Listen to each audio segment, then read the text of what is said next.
Minister of Manipur N. Biren today said the political turmoil in the state has ended and that since the 4 MLAs of National People's Party (NPP) have renewed their support to the BJP-led coalition government, he will be leaving for Delhi soon for distribution of portfolios to them. Chief Minister said all differences among the coalition partners have been solved. He was inaugurating a public parking lot at Naganala in Imphal city.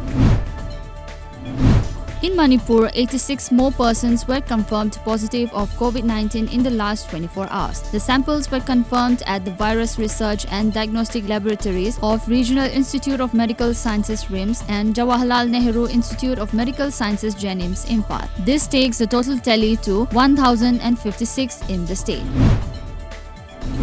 Nagaland registered 16 new COVID-19 positive cases today. With these new cases, the total number of COVID-19 tally in the state rose to 371.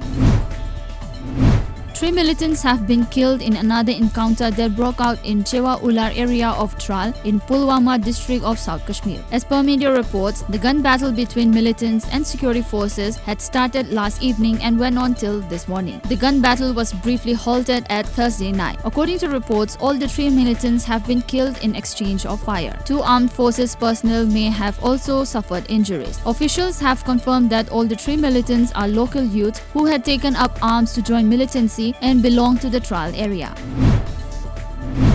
A team of Thoubal police arrested a drug dealer along with 231 grams of heroin at Lilong Turel Ahanbi, Sirinthong last night. The operation was carried out around 10:15 p.m. under the supervision of District Superintendent of Police, a report said. The police identified the drug peddler as Muhammad Farooq, aged 37 years, of Lilong Turel Ahanbi, Ubagthong Makha. A regular case has been registered at Lilong Police Station over the incident. The Bihar government today revised the death toll in the state due to lightning and thunderstorm yesterday. According to the figures released by the Disaster Management Department in Patna today, the death toll in the lightning incidents in various districts of Bihar has climbed to 92, a report said. Meanwhile, in the neighboring Uttar Pradesh, at least 24 people died when they were struck by lightning on Thursday, while 12 were injured, officials said in Lucknow. The revised death toll figure in Bihar due to lightning has pushed the combined death toll in the 2 states to 116.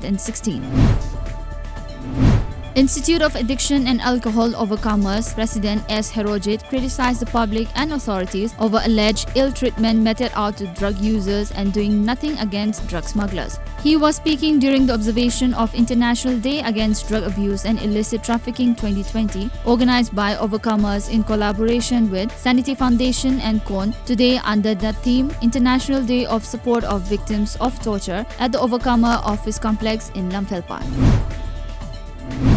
District Police Thoubal also observed International Day Against Drug Abuse and Illicit Trafficking 2020 under the theme Better Knowledge for Better Care. As a part of the observance, Thoubal Police organized a rally which kicked off from Thoubal Wangmataba and culminated at Thoubal Police Station, spreading awareness to the public.